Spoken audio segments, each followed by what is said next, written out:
Good afternoon to all of you. Today we will discuss about regarding gametogenesis. But हमारा major topic जो रहेगा वो spermatogenesis के around रहेगा. और सबसे पहले स्पर्मेटोजेनेसिस को डिस्कस करने से पहले आपको एंडोक्राइन सिस्टम के बारे में हमें पता होना चाहिए. तो उसके लिए हम पहले एंडोक्राइन सिस्टम को समझेंगे कि एटलीस्ट मैं सिर्फ उतना टॉपिक कवर अप करूंगी एंडोक्राइन सिस्टम का जो इस प्रोसेस को समझने के लिए इम्पोर्टेंट है. तो लेट्स स्टार्ट. राइट नाउ जो आप डायग्राम देख रहे हो ये आपके हाइपोथैलेमस ब्रेन की डायग्राम है. This is hemisphere. अब यहाँ पे ये जो पोर्शन है उसको शो किया हुआ है इन्होंने. अब इस पोर्शन में अगर आप ध्यान दो कि इसका ये वाला जो पोर्शन होता है, हम ब्रेन का ये फोर ब्रेन का पोर्शन है, ये वाला, ये ऊपर फोर ब्रेन है मेजर पोर्शन, ये उसके नीचे का ये सारा डायनसेफेलॉन होता है. डायनसेफेलॉन में ये दो चीजें आ जाती हैं, थैलमस एंड हाइपोथैलमस. हाइपोथैलमस बहुत छोटा सा एरिया है. फिर वो नीचे को बड़ा हुआ जो होता है वो पिट्यूटरी ग्लैंड है यहाँ पे. तो ये इसके एरियाज हैं. इसके भी आगे आगे फर्दर मीनिंग है, उसके हिसाब से चलते हैं. अब यहाँ पे जो आपका हाइपोथैलेमस है ये सेंटर है एक तरह से आपके सेंस ऑर्गन्स का, या फिर एक तरह से थ्रस्ट सेंटर, स्टाइटी सेंटर. भूख लगती है आपको तो यहाँ से वर्किंग होती है तो महसूस होता है आपको. ये जो हाइपोथैलेमस होता है इसमें ना न्यूक्लियाई होते हैं, न्यूक्लियाई यहाँ पे क्या होगा, ग्रुप ऑफ न्यूरॉन्स होते हैं. तो अराउंड जितने भी न्यूक्लियाई इसमें होंगे सब अपना अपना अलग अलग हार्मोन रिलीज करेंगे. और ये हार्मोन या तो दो तरह का होता है बस, या तो ये रिलीजिंग हार्मोन होगा या फिर ये इनहिबिटरी हार्मोन होगा. रिलीजिंग हार्मोन और इन दोनों टाइप के हार्मोन्स का कंट्रोल जो है हाइपोथैलेमस के, वो सिंपल और सिंपल पिट्यूटरी तक रहेगा. पिट्यूटरी जो है वो बॉडी के रेस्ट ऑफ दी जो ग्लैंड्स हैं उनके ऊपर काम करेगा. मेजरली कौन से ग्लैंड्स यहाँ पे आएंगे, सारे endocrine glands. First of all clear your doubt regarding endocrine and exocrine. यहाँ पे दो तरह के ग्लैंड्स आते हैं मेजरली. एक होते हैं एंडोक्राइन. एंडोक्राइन जो वो वाले हैं जिनकी सिक्रीशन सीधा ब्लड में जाएगी. ये डक्टलेट्स ग्लैंड होते हैं, ये अपने सरफेस से ही डिफ्यूज कर देते हैं. तो ये किसी ओपन कैविटी में अपनी सिक्रीशंस को रिलीज नहीं करते. एक होते हैं हमारे exocrine glands. For example your salivary gland, gastric glands, liver, pancreas. जो ये सिक्रीशन जो है, जो सलाइवरी ग्लैंड्स है हमारे, जैसे पैरोटिड जो चीक एरिया का ग्लैंड है, और हमारे टंग के नीचे के जो ग्लैंड है वो डक्ट्स के थ्रू एक तरह से हमारी ओपन कैविटी में अपनी सिक्रीशन को ट्रांसपोर्ट करते हैं. तो इसके अलावा और भी आ जाते हैं जैसे ऑटोक्राइन, पैराक्राइन, वो आगे इनकी टाइप्स आ जाती है, वो इन्हीं के बीच में आगे फर्दर टाइप्स है, बट हम बेसिकली करेंगे. तो जो एक्सोक्राइन होते हैं ये डक्टलेस हैं, और ये जो रिलीज करेंगे ये हार्मोन रिलीज करते हैं यहाँ पे. और ये वाले जो हैं विद डक्ट, और you can say that having duct, और ये ज्यादातर आपको एंजाइम रिलीज करके प्रोवाइड करेंगे. एंजाइम बनाते हैं और रिलीज करते हैं. अब यहाँ पे ये ध्यान दो कि जितने भी हार्मोन है, जितने भी एंजाइम है, all are protein in their nature. यहाँ पे सिर्फ स्टीरॉयडल हार्मोन जो होते हैं उनको छोड़कर वो फैट डेरिवेटिव होते हैं. For example testosterone, estrogen, progesterone, these are steroid और you can say that fat derivative hormones. तो यहाँ पे जो हार्मोन्स हैं उनकी आगे फर्दर सब टाइप्स आ जाती हैं. यहाँ पे हार्मोन कितने अमीनो एसिड का बना. अब यहाँ पे जैसे मैंने बोला कि all hormones are protein in their nature. तो यहाँ पे जो प्रोटीन बनते हैं वो अमीनो एसिड से बनते हैं. कौन से टाइप का अमीनो एसिड सीक्वेंस में कब आएगा, कितनी बार आएगा, तो उसके हिसाब से इसका जो है नेचर डिसाइड होता है यहाँ पे प्रोटीन का. तो प्रोटीन बनने की जो गाइडेंस है वो कहाँ पे प्रेजेंट है, डीएनए में. तो ये थी अलग बात. अब आ जाते हैं हार्मोन्स के टाइप पे. तो एक तो ये जो हार्मोन है, फर्स्ट आप ये बोल सकते हो अमीनो एसिड डेरिवेटिव हार्मोन, सीधा एक अमीनो एसिड का ही बना हुआ है.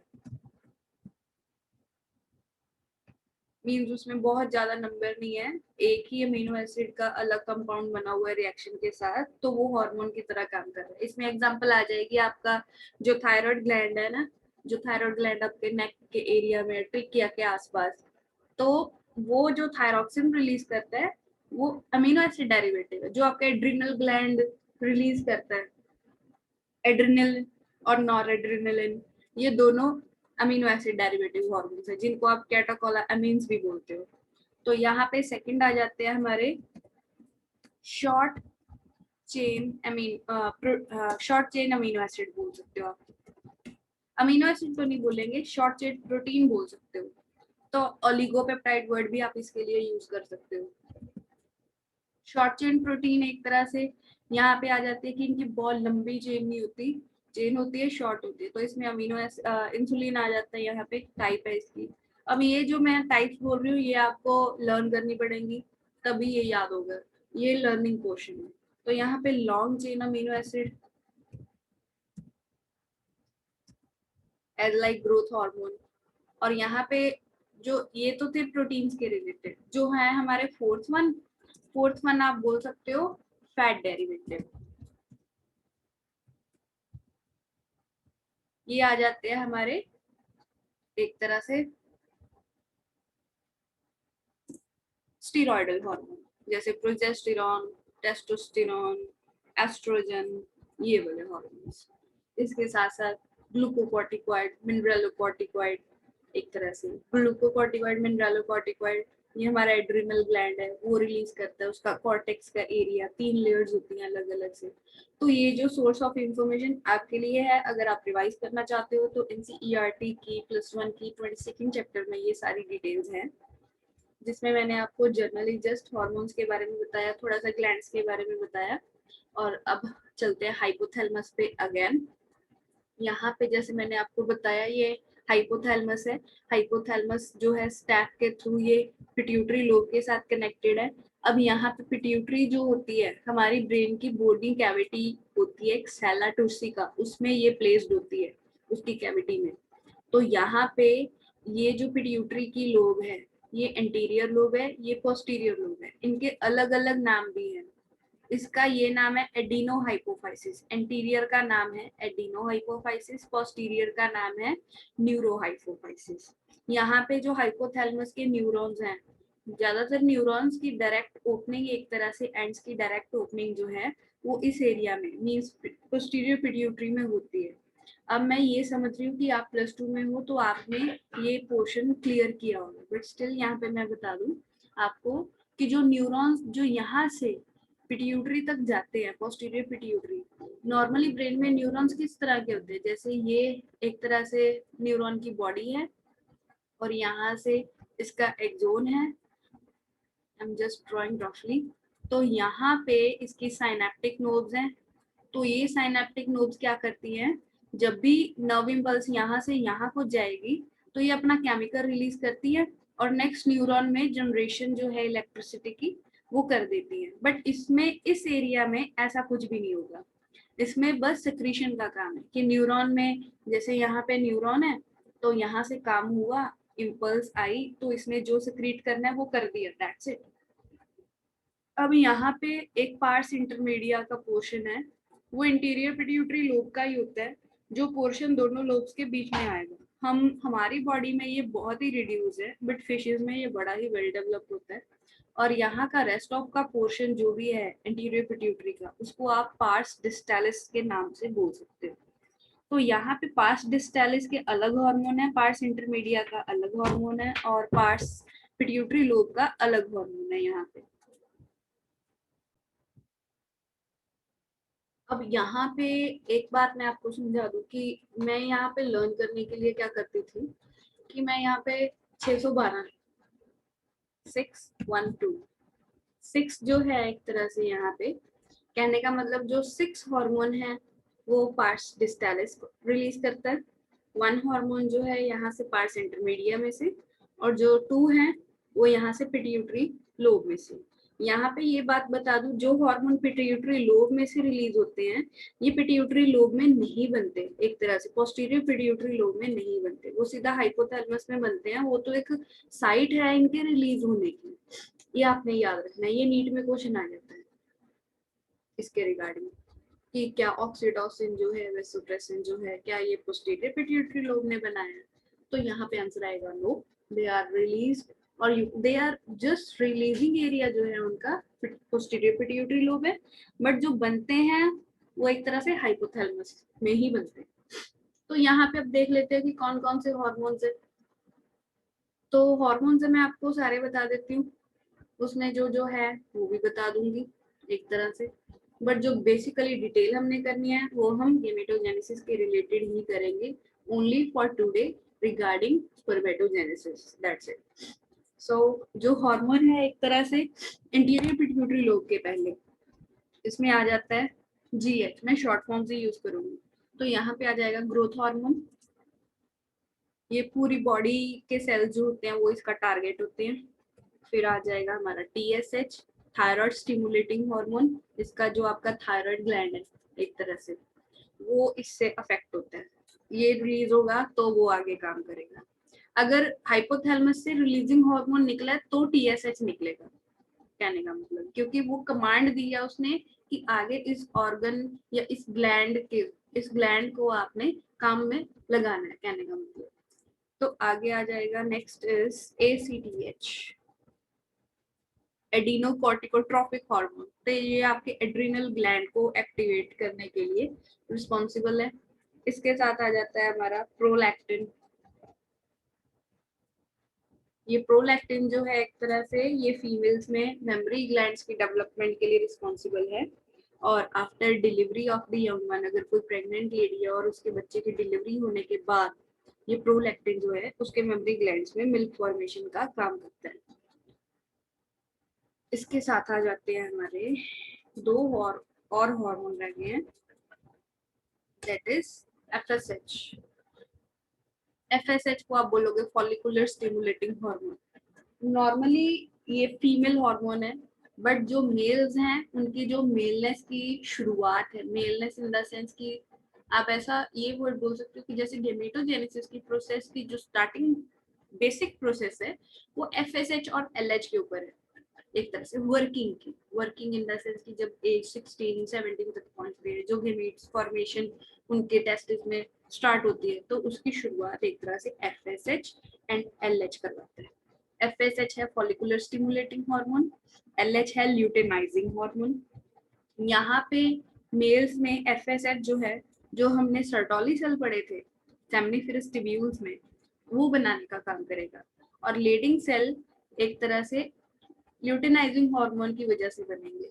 इंटरस्टिशियल स्पेस जो थी ना दो सेमनिफेरस ट्यूब्यूल्स के बीच की जो स्पेस थी, तो उसमें जो एलएच है उसकी वजह से एक तरह से आप ये कह सकते हो कि लीडिंग सेल्स बनते हैं। तो अब नेक्स्ट जो है हमारा पार्स इंटरमीडिया, इसके लिए होता है एमएसएच। एमएसएच ये मैलिन के लिए रिस्पॉन्सिबल होता है, मेलानोसाइट स्टिमुलेटिंग हार्मोन।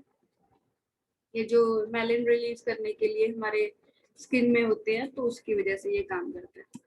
और नेक्स्ट आ जाता है हमारा जो पोस्टीरियर पिट्यूटरी है उसके रिगार्डिंग ऑक्सीटोसिन। ऑक्सीटोसिन अब यहाँ पे ये ऑक्सीटोसिन जो है इसका काम जो है ये एज अ न्यूरोट्रांसमीटर भी काम करता है, आपको खुशी का एहसास देता है ये जब रिलीज होता है डोपामिन के साथ। और इसके साथ साथ ये मेल्स में भी है बट फीमेल्स में इसका बहुत ज्यादा वर्क है। ड्यूरिंग डिलीवरी जो फीमेल लेबर पेन फील करती है वो इसी की वजह से होता है, ऑक्सीटोसिन की वजह से। ये यूट्रस के जो स्मूथ मसल्स होते हैं उसमें कॉन्ट्रैक्शन कॉज करता है, तो उससे जो फीमेल जो है बच्चे को जन्म देने के कैपेबल होती है। सेकंड आ जाता है हमारा वेसोप्रेसिन, जिसको आप एडीएच एंटी ड्यूरेटिक हार्मोन भी बोलोगे। तो ये तब रिलीज होगा एंटी ड्यूरेटिक हार्मोन। ड्यूरेटिक पहले आपको ये बता दूं what are diuretic. Diuretic these are the two substances और दैट कैन बी एनीथिंग जो आपकी बॉडी में से वाटर की सिक्रेशन को क्या कर देती है, ज्यादा कर देती है। For example alcohol, coffee, T, ठीक है। तो एंटी ड्यूरेटिक हो जाएगा। इसका उल्टा, अगर आपको प्यास लगी है और आपने पानी नहीं पिया तो आपकी बॉडी में एडीएच का अमाउंट ऑब्वियसली ज्यादा होगा, ताकि आपकी बॉडी जो है वाटर लॉस से बच जाए। तो ये वेसोप्रेसिन एक तरह से वेसल्स को डायलेट और कॉन्ट्रैक्ट करने का भी काम करता है। तो ये इसके अलग अलग हॉर्मोन्स हैं। तो हम अब कॉन्सेंट्रेट करेंगे एफएसएच और एलएच, बट उससे पहले हम बेसिक स्टेप्स देख लेते हैं कि गेमेटोजेनेसिस के होते क्या क्या है, ठीक है। अब यहाँ पे नेक्स्ट चलते हैं। Hope you understand. इसकी और भी पिक्चर्स हैं बहुत सारी, लाइक दिस। तो आपको ये नेट पे बहुत मिल जाएंगी। अगर आपको बेसिक कॉन्सेप्ट समझ है तो आपको इस तरह की पिक्चर्स की जरूरत नहीं है। आपको स्टार्टिंग में जरूरत पड़ेगी। तो यहाँ पे एक पोर्टल सिस्टम, ये बात रह गई। ये बात इसमें ऐसी है कि इसमें हाइपोफेजियल पोर्टल सिस्टम होता है। पोर्टल सिस्टम का ये है कि जब एक बार नर्व जो होती है, जो एक ऑर्गन में एंटर करेगी, तो वो बाहर निकल के दोबारा हार्ट को जाके ज्वाइन करेगी, एक तरह से वेना कम। बट वो क्या करती है, वो एक तरह से जाके दूसरे ऑर्गन में और ज्यादा फैल जाती है, फिर बाहर निकलती है। तो इसका ये फैलना ऐसा बहुत जरूरी है, बिकॉज यहाँ पे जो हार्मोन रिलीज होते हैं वो ब्लड में, अगर ब्लड का नेटवर्क अच्छे से यहाँ पे डेवलप नहीं होगा तो वो यहाँ पे ब्लड वेसल में डिफ्यूज कैसे करेंगे और ब्लड में कैसे जाएंगे। और यहाँ पे एक बात ये बता दूं आपको कि यहाँ पे जो हमारे हार्मोन्स होते हैं, हार्मोन्स इन द सेंस जो हमने यहाँ पे पढ़ा, यहाँ पे जो हमारे जितने भी हार्मोन्स है, अब यहाँ पे पिट्यूटरी में रिलीज हो रहे हैं, बट इन्होंने काम कहाँ दूर दूर तक जाके करना है। जैसे टीएसएस यहाँ पे रिलीज हुआ, काम कहाँ पे किया, नेक के एरिया में, बट ये रिलीज कहाँ पे हो रहा है, हेड के एरिया में, ठीक है। और इसके साथ साथ आप ये बोलो कि जैसे एफएसएच और एलएच है, ये पूरा ब्रेन में है, और एक तरह से काम इसने कहाँ पे करना है, या टेस्टिस में या ओवरीज में। तो लॉन्ग डिस्टेंस है, तो ये डिस्टेंस जो है ये ब्लड में रिलीज हो जाते हैं, फिर ब्लड सर्कुलेशन की हेल्प से ये अपने टारगेट ऑर्गन तक पहुंच जाते हैं। अब टारगेट ऑर्गन तक तक जब ये अपने हॉर्मोन्स जो है ये सारे पहुंचते हैं, तो इन्हें पर्टिकुलर सेल के ऊपर ही काम करना होता है। ये कैसे काम करते हैं, बिकॉज जो इनकी केमिकल स्ट्रक्चर होती है उसके हिसाब से इनका रिसेप्टर जो है वो उस पर्टिकुलर सेल के ऊपर नेचुरली पड़े होगा, तो उसके साथ ही यह जाके बाइंड करता है। और ये बहुत लेस अमाउंट में रिलीज होते हैं, बहुत ज्यादा अमाउंट नहीं होती इनकी। तो ये था इसके रिगार्डिंग, जो एक दो पॉइंट रह गया था। अब चलते हैं हम स्पर्मेटोजेनेसिस पे। अब यहाँ पे जो है गेमेटोजेनेसिस की जो प्रोसेस है, यहाँ पे the primary sex organ in males are testis, ये तो हमें पता है। फीमेल्स में ओवरीज हैं, जहाँ पे गेमीट्स बनेंगे, मेल्स में स्पर्म बनेंगे, फीमेल्स में ओवम बनेंगे रिस्पेक्टिवली। तो इस प्रोसेस को आप ये बोलोगे the process of the formation of gametes in their respective gonads. Gonads वो होते हैं जो गेमीट बनाने वाले ऑर्गन होते हैं, उनको आप बोलोगे गोनेड्स, GONADS। सो इंटेस्टिस एक तरह से, यहाँ पे आपको पहले सेमनीफेरस ट्यूब्यूल का क्रॉस सेक्शन समझना होगा। उसमें अगर आपको सेल्स याद हैं तब आप ये प्रोसेस को बड़े अच्छे से समझ लोगे। तो यहाँ पे पहले एक बार हम देख लेते हैं, क्रॉस सेक्शन के साथ ही मैं आपको समझाऊंगी। नाउ आपकी स्क्रीन के ऊपर ये शो हो रहा है टेस्टिस। टेस्टिस के अंदर का ये सारा मैं यहाँ पे आपको समझ करवा देती हूँ थोड़ा सा। अब यहाँ पे जो हम पढ़ रहे थे, ये सेमनीफेरस ट्यूब्यूल्स हैं। पहले नेटवर्क देख लेते हैं। ये लॉब्यूल्स होती हैं, टेस्टिकुलर लॉब्यूल्स, जो ईच टेस्टिस में 250 के नियर अबाउट होती हैं। तो यहाँ पे ये जो है सेमनीफेरस ट्यूब्यूल्स, इसका जो नेटवर्क बाहर निकल के बनता है, इसको आप बोलोगे यहाँ पे रेटी टेस्टिस। एक तरह से कॉम्प्लेक्स नेटवर्क बनता है यहाँ पे। तो ये रेटी टेस्टिस जो है, जब ये टेस्टिस को लीव करता है तो वास एफिरेंशिया होते हैं, ये 10 से 12 होते हैं एक साइड पे। फिर जब ये निकल ही जाता है बाहर, तब वहां पे ये एपिडिडिमस की फॉर्म में होता है, जो बाहर से आपको दिखेगी। तो ये हेड पोर्शन है, ये बॉडी पोर्शन है, और ये टेल पोर्शन है। जब ये ऐसे लीव करेगी तो वास डेफरेंस और इसके आसपास जो होता है ये सारा पोर्शन, यहाँ से स्किन जो होती है ऐसे जाएगी अलग से, तो ये स्पर्मेटिक कॉर्ड बन जाती है। तो ये इसमें था। तो आपको इसके ऊपर भी क्वेश्चन आता है, इसके सीक्वेंस के ऊपर भी क्वेश्चन आता है, घुमा के क्वेश्चन आ जाएगा। तो आपको पहले seminiferous tubule, then rete testis, then vas efferentia, then epididymis, then vas deferens. अगर उल्टा बोलोगे तो वास डेफरेंस, एपिडिडिमस, वास एफेरेंशिया, रेटी टेस्टिस एंड सेमिनिफेरस ट्यूब्यूल्स। तो अब आ जाते हैं, एक यहाँ पे बड़ा अच्छे से दिखाया उन्होंने एक सेमिनिफेरस ट्यूब्यूल को कैसे कट करके कहाँ से देखना है हमने। तो यहाँ पे जो हमने पहले पढ़ा था कि जो ये सेमिनिफेरस ट्यूब्यूल की लाइनिंग है, यहाँ पे दो तरह के सेल्स होते हैं जो यहाँ पे इन्होंने बहुत अच्छे से शो किए हुए हैं।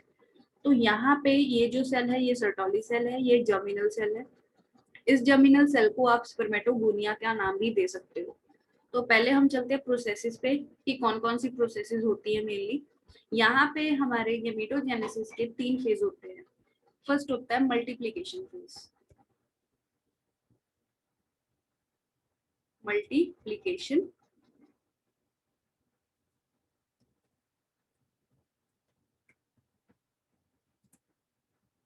ये मेल्स में एक तरह से उनके लाइफ स्पैन के दौरान ही शुरू होता है, near about the age of 15 14 to 16 बोल सकते हो आप। बट मेल्स में ये जो प्रोसेस होती है ये लेट स्टार्ट होती है as compare to females. Females में जो मेंस्ट्रुएशन साइकिल की प्रोसेस है एक तरह से गेमेटोजेनेसिस की, वो जल्दी होने लग जाती है। आप ये बोल सकते हो कि जब साइकिल स्टार्ट हो गए तब आप ये कंसिडर कर लो कि यस, गेमेट फॉर्मेशन की जो प्रोसेस है वो हमारी बॉडी सपोर्ट करने लग गई है। बट हेल्थ की बात अलग है। एक तरह से पहले जैसे होता था कि बच्चों की छोटी एज में ही मैरिज कर दी जाती थी और छोटी एज में ही गर्ल्स जो थी वो कंसीव कर लेती थी। बट इसका मतलब ये नहीं है कि अगर गेमेटोजेनेसिस की प्रोसेस जल्दी स्टार्ट हो गई है तो बॉडी भी कैपेबल होगी। नो, ये हर चीज के हर लेडी के ऊपर ये एप्लीकेबल नहीं होता। एक्चुअल एज जो है जो एक तरह से गुड कंसिडर की जाती है इस ग्रोथ को सपोर्ट करने के लिए, that is near about 24 to 28। एक तरह से इसमें बेटर बोला जाता है।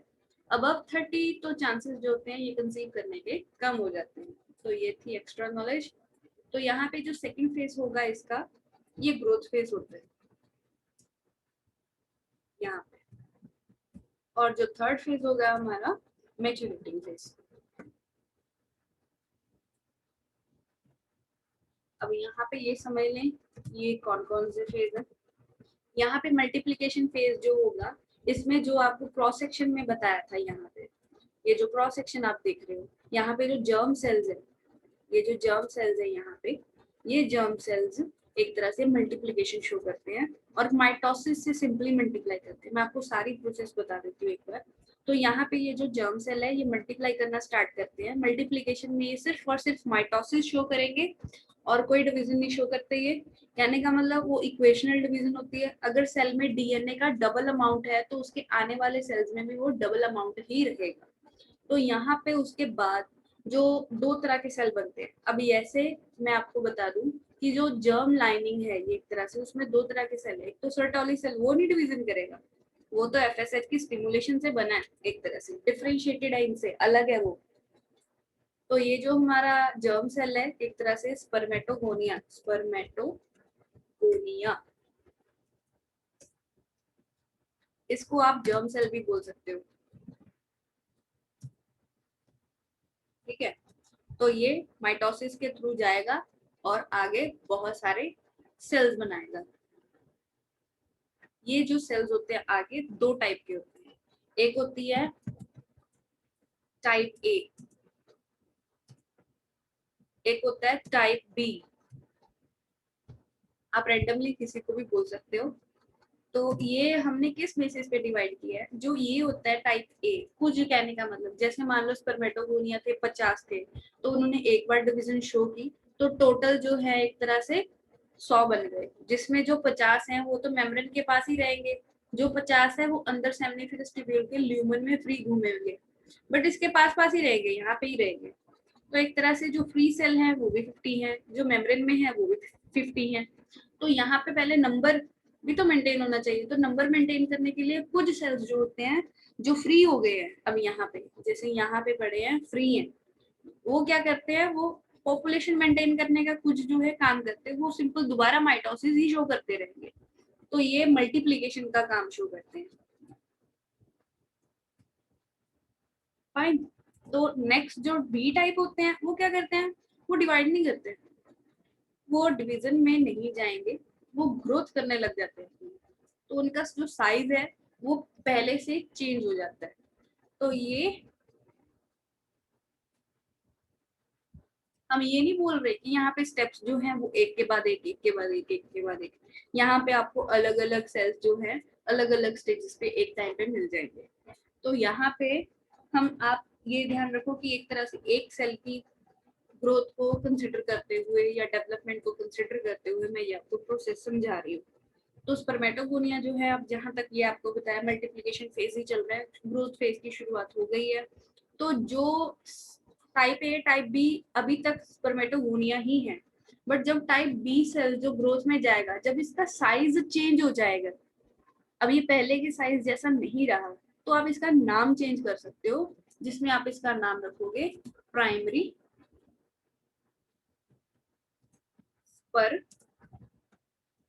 स्पर्मेटोसाइट।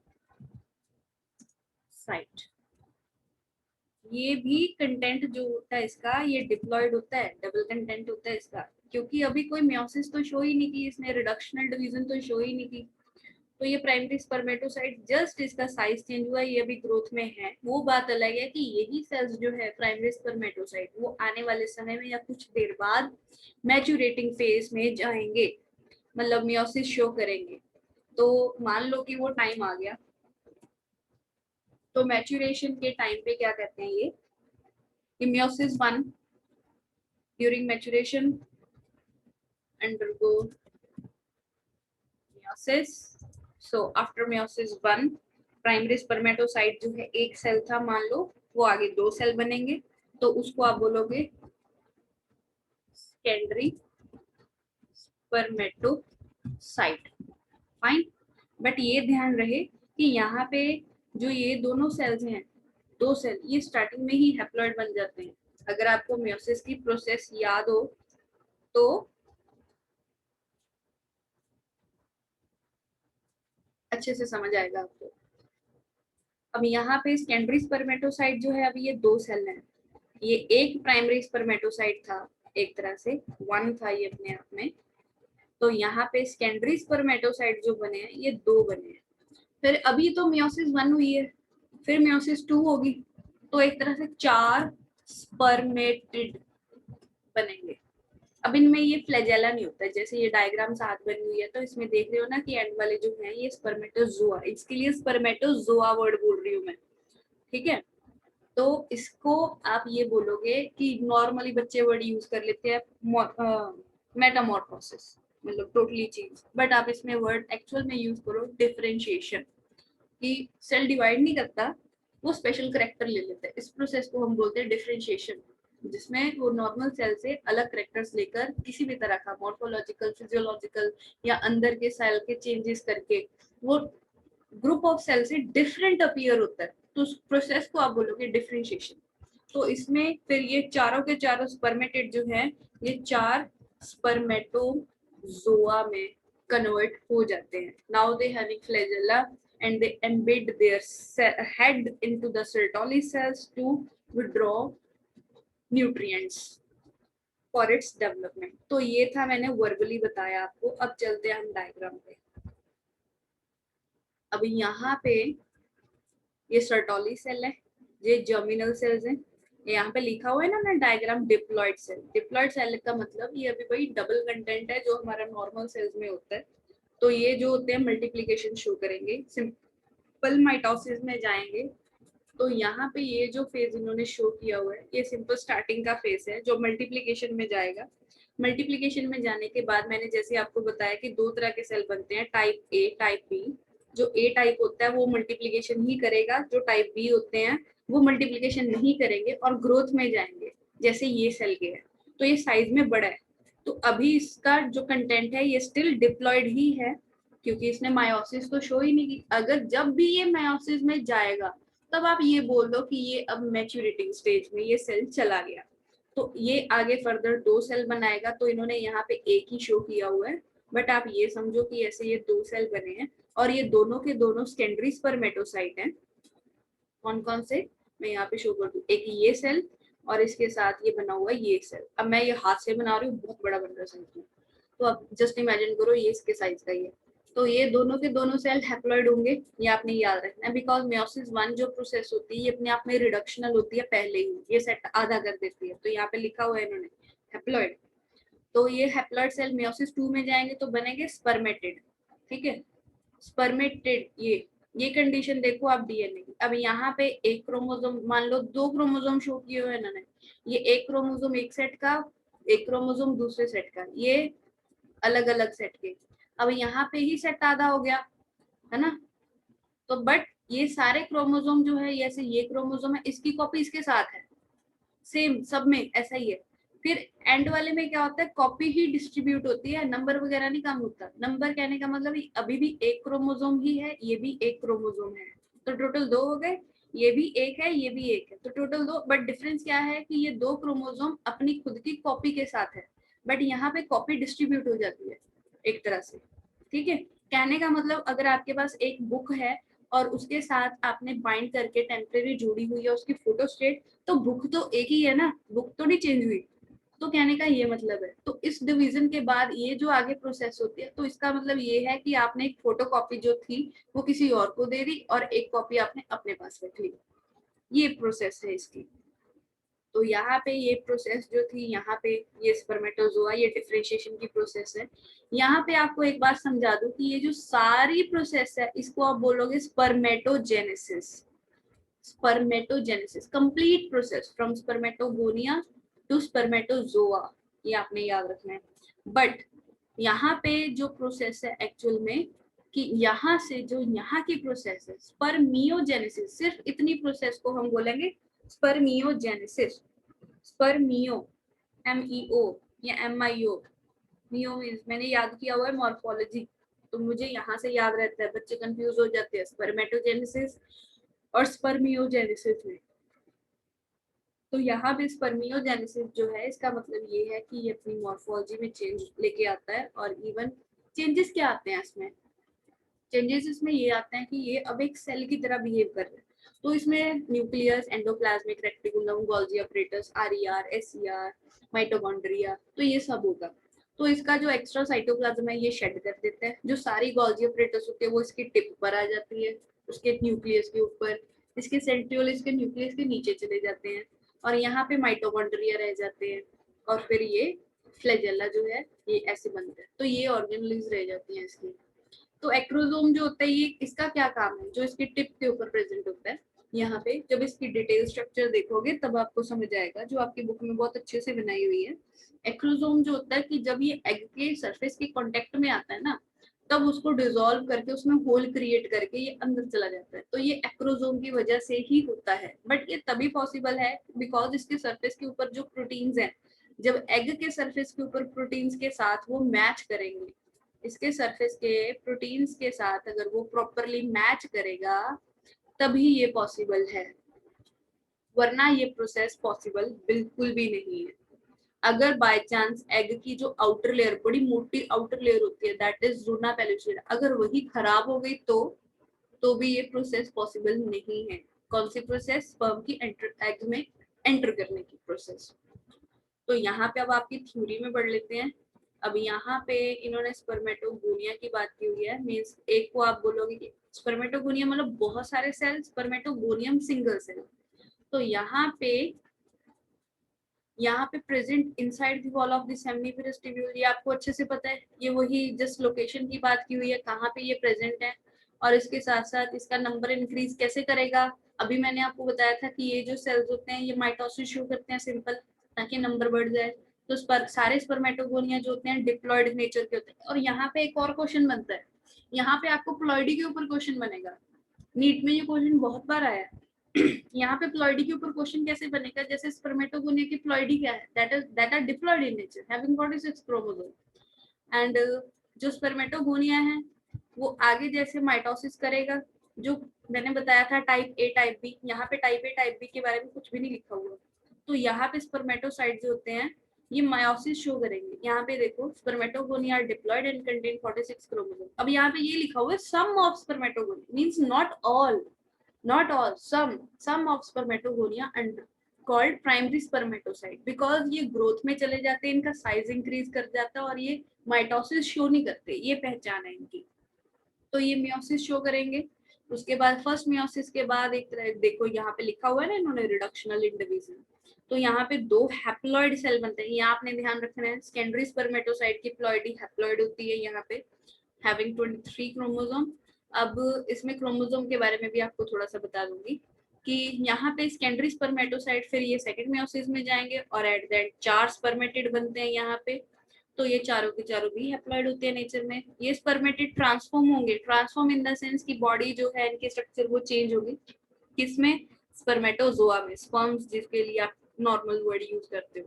तो ये जो प्रोसेस थी, कौन सी प्रोसेस? यहाँ पे स्पर्मेटिड जो है जब ये ट्रांसफॉर्म होते हैं स्पर्मेटोजोआ में, तो इसको आप बोलते हैं स्पर्मियो, MIO, स्पर्मियोजेनेसिस। तो आफ्टर स्पर्मियोजेनेसिस जो हेड होते हैं स्पर्म, जो ये स्पर्म यहाँ पे शो किया हुआ है, इसका जो हेड है यहाँ पे ये सर्टोली सेल में एम्बेड हुआ हुआ है। ये न्यूट्रिशन ले रहा है वहां से। जितनी देर तक सेमिनिफरस ट्यूब्यूल में रहेगा, सर्टोली सेल में हेड एम्बेड करके बहुत सारे स्पर्म बैठे होते हैं। तो ये जो सर्टोली सेल है finally releases embedded in the Sertoli cell. फिर सर्टोली सेल के बाद जब ये स्पर्म जो है टेस्टिस को लीव करते हैं, तो इस प्रोसेस को आप बोलोगे स्पर्मिएशन। तो अब यहाँ पे कौन कौन सी टर्म्स आ रही हैं? आपको स्पर्मेटोजेनेसिस के ऊपर क्वेश्चन पूछा जा सकता है, स्पर्मेटोगोनिया की प्लॉइडी के ऊपर क्वेश्चन पूछा जा सकता है, सेमिनिफरस ट्यूब्यूल की जो ये लेयर है उसमें कौन कौन तरह के सेल्स हैं वो पूछा जा सकता है, that is spermatogonia and Sertoli cell. अब यहाँ पे इनकी प्लॉइडी के बारे में क्वेश्चन आ जाएगा। Spermatogonia is diploid in nature, Sertoli cell is also diploid in nature. तो यहाँ पे फर्स्ट फेज जो मल्टीप्लिकेशन फेज है उसमें कितने टाइप के स्पर्मेटोगोनिया बनते हैं? 2 टाइप के। एक तो होंगे मल्टीप्लिकेशन ही करेंगे माइटोसिस के, दूसरे क्या होंगे? ग्रोथ फेज में जाएंगे। और प्राइमरी स्पर्मेटोसाइट जो है ये सेल्स जो है ग्रोथ में जाएंगे और प्राइमरी स्पर्मेटोसाइट आप उन सेल्स को बोलोगे। तो मैच्यूरेशन में कौन से सेल्स जो है पार्टिसिपेट कर सकते हैं? Only primary spermatocyte which are diploid in nature. तो मियोसिस शो करेंगे भाई। मियोसिस शो जब करेंगे तो मियोसिस 1 के बाद जो सेल्स बनेंगे, कितने सेल बनेंगे? एक सेल से आगे 2 cell that are secondary spermatocyte which are diploid in nature. Chromosome number पूछा तो 23 भाई, याद रखना। तो यहाँ पे आगे फर्दर मियोसिस 2 तो बने स्पर्मेटिड्स, ये भी हैप्लॉइड होते हैं। इसकी प्लॉइडी के ऊपर क्वेश्चन आता है आपको। अब ये जो स्पर्मेटोजोआ है ये स्पर्मियोजेनेसिस पे क्वेश्चन आता है घुमा के कि ये स्पर्मेटिड को स्पर्मेटोजोआ में कन्वर्ट होने की ये जो प्रोसेस है उसके ऊपर क्वेश्चन बोल रही हूँ। तो सर्टोली सेल का फंक्शन पूछ लेते हैं यहाँ पे हेड एम्बेड करके तो बैठे रहते हैं, ये बात तो ठीक है, बट इसका फंक्शन अलग आएगा जो आपके नेक्स्ट पेज के ऊपर लिखा हुआ है इन्होंने। That is it. The secretion of some factor which help in the process of spermatogenesis. यहाँ पे on Sertoli cell यहाँ पे लिखा हुआ है FSH act on Sertoli cell. Sertoli cell फिर क्या करेगा? स्टिमुलेट होगा, secretion करेगा कुछ ऐसे फैक्टर्स की जो स्पर्मेटोजेनेसिस के प्रोसेस को स्टार्ट करेंगे। वो कितने फैक्टर है? फैक्टर तो बहुत सारे होते हैं। अगर आप एमएससी की स्टडीज को लोगे तो फैक्टर्स वाकई बहुत सारे होते हैं, बट हम अकॉर्डिंग टू एनसीईआरटी ही डिस्कस करेंगे जो आपके लिए सफिशिएंट है। अब यहाँ पे हमने स्पर्मेटोजेनेसिस की प्रोसेस को तो कंप्लीट कर लिया।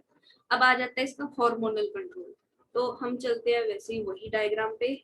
अब यहाँ पे ये जो हार्मोनल कंट्रोल है, यहाँ पे जो हाइपोथैलेमस का एरिया है इसको आप समझो हेडमास्टर की तरह, जैसे जो स्कूल का प्रिंसिपल है। तो हेडमास्टर एक तरह से, प्रिंसिपल नहीं कहेंगे, प्रिंसिपल के ऊपर कई बार डायरेक्टर होता है, तो उसको आप बोलो कि उन्होंने जो कमांड करनी है वो प्रिंसिपल तक जाएगी। प्रिंसिपल जो टीचर है आगे एक तरह से सर या मैम, तो उन्होंने आगे कमांड करनी है फर्दर टीचर्स से। टीचर्स जो है हमारे ग्लैंड्स हैं बॉडी के, एंडोक्राइन ग्लैंड्स हैं, ठीक है, जो आगे फर्दर बहुत सारे tissues in the sense students उनको कंट्रोल करेंगे। तो यहाँ पे आ जाते हैं ये हाइपोथैलेमस जो है, यहाँ पे ये कौन सा हार्मोन रिलीज करेगा? यहाँ पे ये रिलीज करता है GnRH, one of the hormone which are released by hypothalamus. जी, अब इसको ऐसे लिखते हैं GnRH, gonadotrophin releasing hormone. Gonadotrophin means gonads, gamete forming organs, तो उनके लिए रिलीजिंग हार्मोन है। मींस जो हार्मोन्स उनको अफेक्ट करेंगे या उनको स्टिमुलेट करेंगे वो हार्मोन रिलीज करने हैं पिट्यूटरी में। तो ये सीधा जाएगा कहाँ पे? इंटीरियर पिट्यूटरी लोब में, ये इसके ऊपर अफेक्ट करेगा। फिर interior pituitary lobe 2 hormone release करती है, दैट इज FSH और इसको हम कैपिटल में ही लिखते हैं, ये याद रखना, FSH and LH luteinising hormone. FSH is follicular stimulating hormone, LH is luteinising hormone. ये याद रहे कि ये दोनों मेल में बहुत कम अमाउंट में रिलीज होते हैं एज कम्पेयर टू फीमेल्स। ये ज्यादातर फीमेल्स के मेजर हार्मोन्स हैं और उसमें ये बहुत ज्यादा रिलीज होते हैं और टाइम टू टाइम बहुत ज्यादा इनके रिलीज में साइक्लिक चेंजेस जो है ये आते रहते हैं। मैं बोल रही हूँ साइक्लिक चेंजेस, मतलब जो चेंज अगर एक मंथ के टाइम में देखने को मिले वही चेंजेस आपको एक पर्टिकुलर टाइम इंटरवल के बाद सेकेंड मंथ में भी देखने को मिलेंगे। मैं मंथ जो है वो प्रेगनेंसी के मंथ नहीं बोल रही हूँ, मैं नॉर्मल फीमेल्स में जो उनकी डेली रूटीन है उसकी बात कर रही हूँ। तो यहाँ पे जो FSH है ये किसको स्टिमुलेट करेगा, ये सीधा स्टिमुलेट करेगा सर्टोली सेल को और ये स्टिमुलेट करेगा लीडिंग सेल को। आप LH से याद रखो, L for LH, L for leading cell. तो यहाँ पे ये जो सर्टोली सेल है ये डिफरेंशिएशन इनकी होने लग जाती है सेमनिफेरस ट्यूब्यूल में, ये बन जाते हैं और ये LH जो है ये लीडिंग सेल्स ये बन जाते हैं और ये जो लीडिंग सेल्स होते हैं फिर ये टेस्टोस्टेरोन रिलीज करने का काम करते हैं टेस्टिस के अंदर। सर्टोली सेल क्या करती है, अब जैसे यहाँ पे ये डायग्राम है, ये जो है एक तरह से ये सारे प्रोसेस, यहाँ पे ये जो सर्टोली सेल है जैसे ये सेमनिफेरस ट्यूब्यूल है, अब यहाँ पे सेकंड सेमनिफेरस ट्यूब्यूल मान लो ये अलग है, बहुत सारी होती है ये तो, मैं तो पूरी राउंड बना रही हूँ, राउंड तो होती नहीं है, आपने ओरिजिनल क्रॉस सेक्शंस तो देखे ही हुए हैं। तो ये जो स्पेस होगी इसकी, कौन सी स्पेस बोला, ये वाली स्पेस, तो इसको आप बोलोगे इंटरस्टिशियल स्पेस। इस स्पेस में जो है लीडिंग सेल पड़े हैं तो इसकी वजह से उसको इंटरस्टिशियल सेल्स भी बोला जाता है, कंफ्यूज नहीं होना। जो सर्टोली सेल है इसको सब टेंटिकुलर सेल भी बोला जाता है। अब मैं आपको नेम बता रही हूँ, आपको याद होने चाहिए ये। और यहाँ पे ये जो सर्टोली सेल सॉरी जो लीडिंग सेल होंगे टेस्टोस्टेरोन तो बाहर रिलीज कर रहे हैं, अंदर कैसे जाएगा टेस्टोस्टेरोन, तो ये जो सर्टोली सेल होता है ये एंड्रोजन बाइंडिंग प्रोटीन रिलीज करता है तो वो बाहर जाता है, फिर टेस्टोस्टेरोन को बाइंड करके अंदर डिफ्यूज करके लेके आता है। फिर जब वो अंदर आएगा तभी फिर आगे स्पर्मेटोजेनेसिस की जो प्रोसेस है वो स्टार्ट होती है। ये जो सारी जीन्स होती है ना कि कौन से हार्मोन आने की वजह से कौन सा सेल बनेगा, ये जीन्स जो होती हैं ये वाई स्पर्म जो होता है, वाई क्रोमोसोम कहने का मतलब वो जो होता है मेल्स में, उसमें ये जीन्स होती हैं। टेस्टिस डिटरमिनिंग फैक्टर बोलते हैं उसको, टेस्टिस डिटरमिनिंग फैक्टर TDS ये बोला जाता है उनको, testis testis determining factor means जो जीन्स जो मेल की डेवलपमेंट जब हो रही है मदर की बॉडी में तब उसकी टेस्टिस या फिर जो मेल रिप्रोडक्टिव ऑर्गन है वो बने और फीमेल रिप्रोडक्टिव जो है वो रूडिमेंट्री फॉर्म में चला जाए। जहाँ पे एक इंटरेस्टिंग बात बताऊं मैं आपको कि अगर जब बच्चा डेवलप कर रहा होता है ना फीटस में, तब उसमें सब ऑर्गन्स का जो रूडिमेंट्री है वो एक एक है, जैसे लंग्स का एक है, ठीक है, लीवर का एक है, बट जो गोनेड्स होते हैं इसमें दोनों के रूडिमेंट्री होते हैं, मतलब फीमेल भी होती है मेल भी होता है। अब कौन सा क्रोमोसोम का कॉम्बिनेशन हुआ, कि क्या एक्स एक्स का कॉम्बिनेशन हुआ, कि एग भी एक्स, एग तो एक्स ही होता है, स्पर्म आया क्या वो एक्स का है या वो वाई का है, अगर वाई नहीं आया ठीक है तो वो डेवलप करेगा एज अ फीमेल, उसके वो हार्मोन्स होते हैं फैक्टर्स होते हैं उसकी वजह से जो मेल होता है वो डिजनरेट करने लग जाता है। और अगर वाई आ गया तो उसने फीमेल वाला डिजनरेट करवा लेना और मेल वाला डेवलप करवा लेना। तो ये इवन जो सर्टोली सेल ये जो इसका भी कंट्रोल है ना ये भी जीन्स के ऊपर ही होता है सारा, ये कुछ भी प्रोसेस अपने आप होने वाली नहीं है, ये सब जीन्स के ऊपर होने वाली प्रोसेस है, ये होती है। बस कुछ ये जो हार्मोन होते हैं ये बस पर्टिकुलर जीन को स्टिमुलेट कर देते हैं, उसकी वजह से काम हो जाता है, फिर वो चेंजेस जो है हमें बाहर देखने को मिलता है। अब बैक टू द टॉपिक यहाँ पे आ जाते हैं कि ये जो हम पढ़ रहे थे कि इंटरस्टिशियल सेल जो है या लीडिंग सेल है टेस्टोस्टेरोन रिलीज करते हैं और वो टेस्टोस्टेरोन बाहर होता है तो सर्टोली सेल है ये एंड्रोजन बाइंडिंग प्रोटीन सिंथेसाइज करता है और वो androgen binding protein means ABP वो बाहर से अंदर टेस्टोस्टेरोन लाने का काम करेगा और स्पर्मेटोजेनेसिस प्रोसेस है ये स्टार्ट हो जाएगी।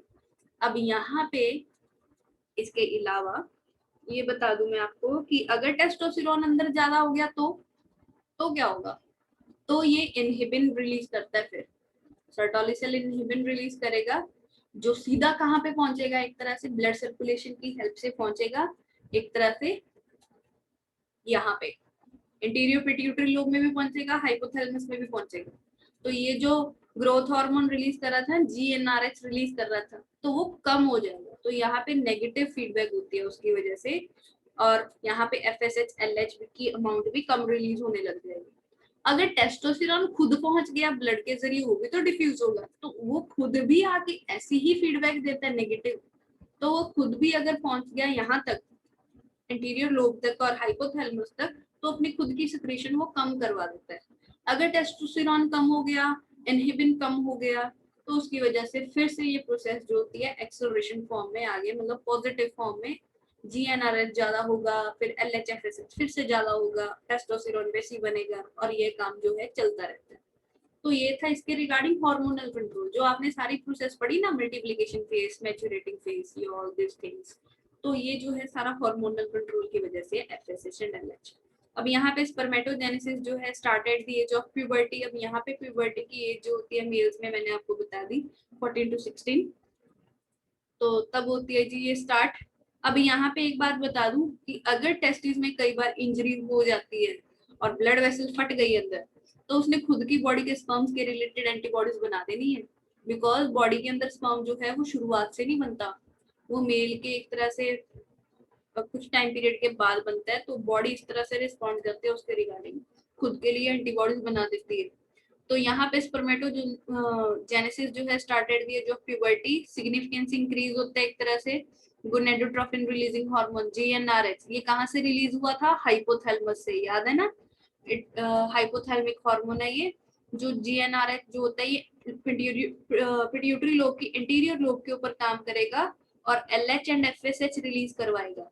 LH जो होते हैं ये लेडिंग सेल के ऊपर काम करते हैं, और FSH जो होता है ये एक तरह से ये लीडिंग सेल फिर एंड्रोजन रिलीज करके करेगा, और जो FSH होता है ये सर्टोली सेल के ऊपर काम करेगा, उसको स्टिमुलेट करेगा बनने के लिए, और फिर वो सिंथेसाइज और सिक्रीट भी करेगा। फिर उसी की वजह से आगे की जो प्रोसेस है स्पर्मेटोजेनेसिस की, वो स्टार्ट होती है। अब यहाँ पे आ जाते हैं हम गेमेट की स्ट्रक्चर पे। यहाँ पे अगर आप ध्यान दो कि जो गेमेट की प्रोसेस है बन चुका है ये। अब यहाँ पे जस्ट अ मिनट,